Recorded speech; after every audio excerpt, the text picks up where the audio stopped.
All right, so got a guy here today who is been a pretty good friend of mine for some time. We worked with each other in the prisons.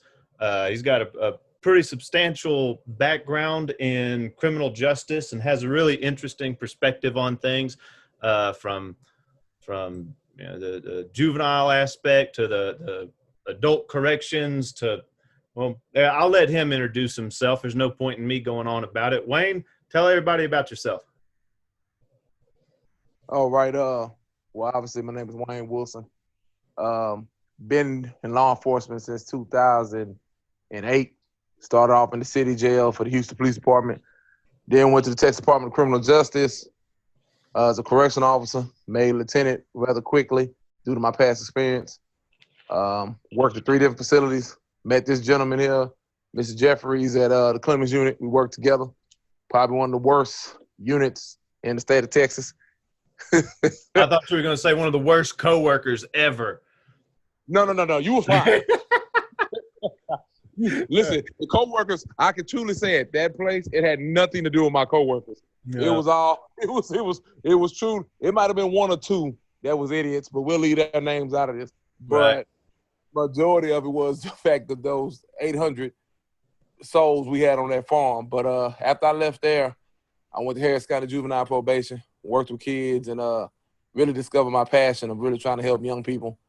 And now I'm currently with the Houston Independent School District Police Department. And it's just been a long road, man, but I'm grateful. A lot of different experiences, a lot of different things. So I feel like I have a different aspect, a different outlook that I can bring to the conversation. So because of my experiences. So it's definitely been a blessing. Now, at what point in your life did you decide that like law enforcement was going to be your direction? Well, man, just getting out of high school, man, just, my dad raised me as, being a man, I'm supposed to have a job. I'm supposed to get out, be employed, take care of myself. He raised me to be a man. He didn't raise me to be lazy. So I got out, started working a couple retail jobs. And it just so happened that I applied with the city of Houston where my dad works. I actually applied with his department, but the city jail called me first, Houston Police Department. And I went over there with them, and it was corrections. I liked it. It felt natural. And, I was always a big man. Never had no problems using my size and weight to intimidate people. So in that line of business, sometimes that's definitely what you got to do. So being young, it was fun to wrestle and do all that other stuff. So that's what made me get involved in it. But I could truly say I didn't discover my purpose, I feel, for my life until I got over to Harris County Juvenile probation. Mm-hmm. And I got to working with those kids because it changed my whole philosophy on how I look at the criminal justice system. All right. And so dealing with the kids, my experience has been focused on adults. Yeah.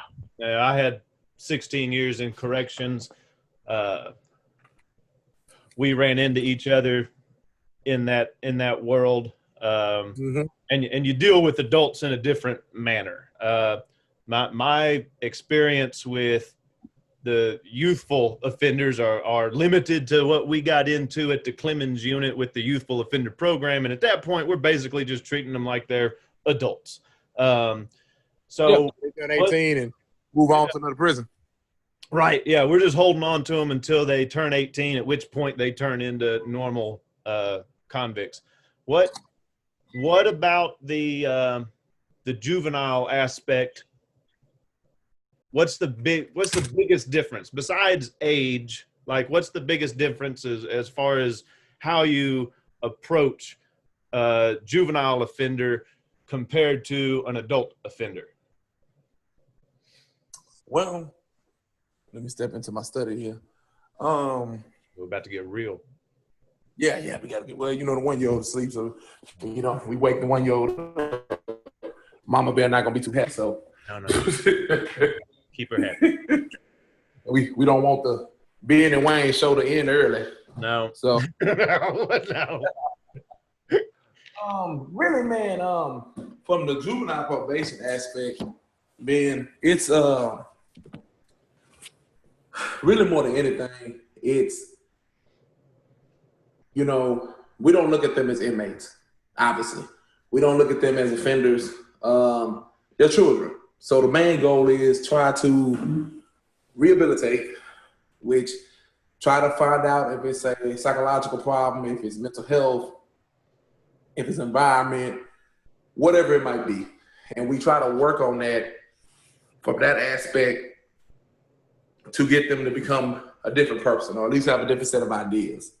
Obviously at TDC, by the time you get to TDC, it is what it is. You got a bid, you got a time, you got a sentence, you got to deal with it, you got to do what you got to do. When it comes to the juvenile aspect, we got 4 to 6 months, possibly. They're in a program, whether it's based on the facility, and you just try to get them to achieve in that program, and then from there go from there. What type of offenses are generally these young people going through the system? What type of offenses are most common that send them into that path? And it ranges from everything. Depending on what facility you go to. One facility could be a low-level security facility, so it could be misdemeanor offenses. Then you could be I've worked at all 4 facilities in Harris County. So if you were to go, for example, BBRC, then you're going to be working with felonies. Could be robbery, could be assault. It could be a lot of different things. U Village, my time when we was there, we dealt with more misdemeanor charges. People just being locked up for the first time. So you really didn't have a whole bunch of aggressive kids at U Village. You had your problems because you have more therapy there. They offer different services. So you just had to kind of know how to adjust to the different facilities. But yeah, they did a couple different things. You said BBRC, is that just a facility or is that a type of offender? That's a facility. BBRC is a facility over on the southwest side of Houston. U Village is over in Webster/Kemah. The boot camp, Katy boot camp, is over there in Katy. And then you have JDC, which is Juvenile Detention Center downtown. Okay. That's where they come into fresh off the streets, get processed, see their judge, stay there till they get through finding out where they might be sending them. And so you're saying from the time they enter to the time they leave, it could just be 4, 5, 6 months, less than a year? Well, depending on what they did, depending on what their needs are, whatever we can do to try to meet them, they could sit downtown at the JDC for almost a year, depending on what they did, before they even get sent to some kind of treatment. And a lot of that's just due to the fact that they're trying to, in my opinion, my experience is they're trying to find the best place for them to meet their needs and try to help them. Then when they get to, if they are eligible for placement, which is BBRC, boot camp, or U Village, then they'll go there. So when they get processed through this, they go to the different areas looking for, or the goal is to get them some sort of help, some sort of counseling, give them some guidance that's going to redirect their path into one that's not criminal based, right? That's the long shot goal. Yeah. Mm-hmm. And then clearly if that doesn't work and they end up going out and continuing their involvement in crime, then it's going to be a very short trip until they're venturing, they land in the adult correctional facilities. Yeah, because you have other options. If it doesn't work with the county, they can go to TYC, which is now TJJD, Texas Juvenile Justice Department. Those type of facilities that are ran by the state. Even then, when they get there, the state is still trying to work with them. They're not trying to sit them up to TDC. They're still trying to work with them. But once you get to 17, and especially once you're 18, 17, they can certify you as an adult. Mm-hmm. So depending on what you did, how you went, I mean, we had some kids down there for murder. We had some kids down there for capital murder. They got certified. They got sent to TYC. By the time they turn 19, they get sent to TDC. Mm-hmm. Or, based on their behavior, they could get released because they, the biggest push right now is mental health.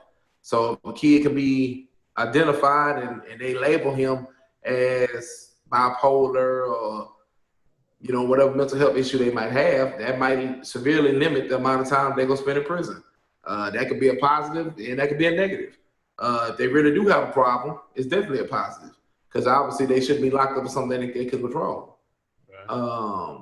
The negative part is you do have some individuals that, in my opinion, and you know, I don't work for juvenile probation anymore, so I can express this freely now. That you know, they understand completely what they did, and they understand fully what they did, but they choose to play the system because it benefits them. And I'm just being honest. You know, nothing against them. They're kids at the end of the day. I still think their environment has a lot to do with it, but I just think we have to be honest and truthful. And in my years of being there are some kids who really truly need a lot of help. And then there's some kids that truly understand what it is they're doing and they're comfortable with it. And so at the end of the day, man, that's their life. Right.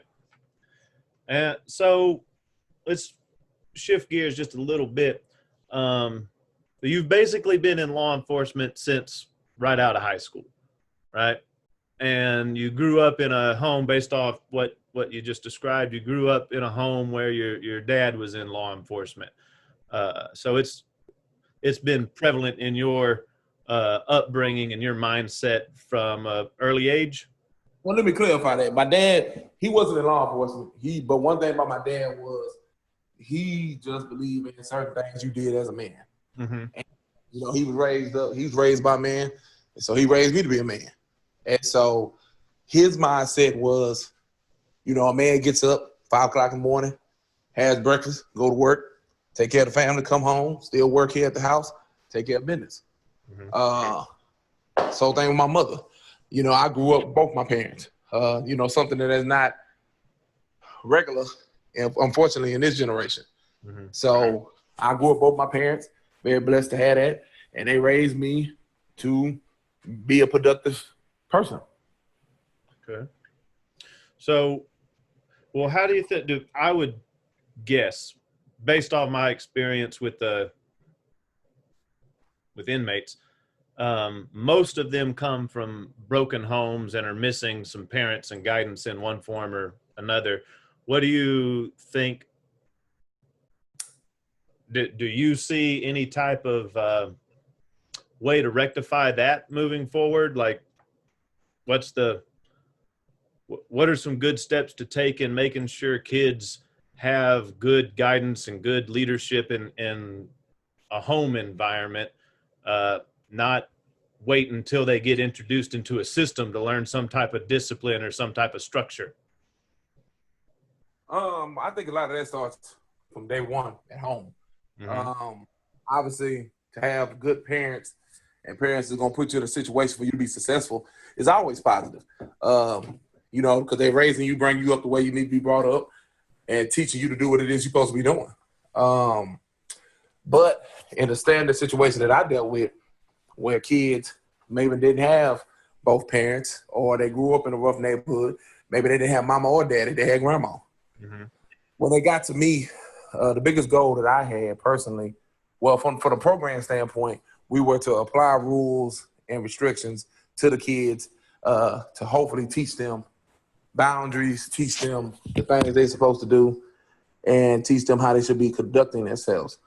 Me personally, I took it as, you know what, this is an opportunity to teach somebody who didn't grow up the way I grew up the simple things in life: respect for adults, respect for other people, respect for property, how to talk to people, how to present themselves in a respectful way that where people will respect them because they're young men and young women of integrity, not people causing problems. And what I've noticed is a lot of the kids have the ability to do that. It's just they've been raised to only do one thing, or they've been allowed to do one thing, mm-hmm. and they don't have that structure. And we provided in the facilities. The JSOs do a great job. I've worked with so many great men and women, juvenile supervision officers. When I say JSOs, I work with great unit supervisors. I work with great shift supervisors. I've had great administrations. But the problem is we only have them for a certain amount of time. Then they go back out to society, right back in the same environment, right back in the same situation. And as one kid told me, Mr. Wilson, when I'm here with you, I'm good. I'm going to eat. I'm going to go play. I'm going to have recess. I'm going to go gym. I'm gonna be all right. But when I go back out there to Acres Home or Fifth Ward or Studewood or whatever, I'm by myself. I don't know when I'm gonna eat again. I don't know when I'm gonna be able to. The lights might not be on one day. So it's just a negative cycle that they continue to deal with. And then you got some that can pull their stuff up by their bootstraps, of course. But that's really hard not to have any support. So a lot of times, man, that's what we doing. We play a lot of different roles. I play mentor, hate to say it, but father figure. Then hate to say it, but I mean that's just the way it is. Father figure, mentor, all different type of stuff that you have to play. That you have to play for these kids.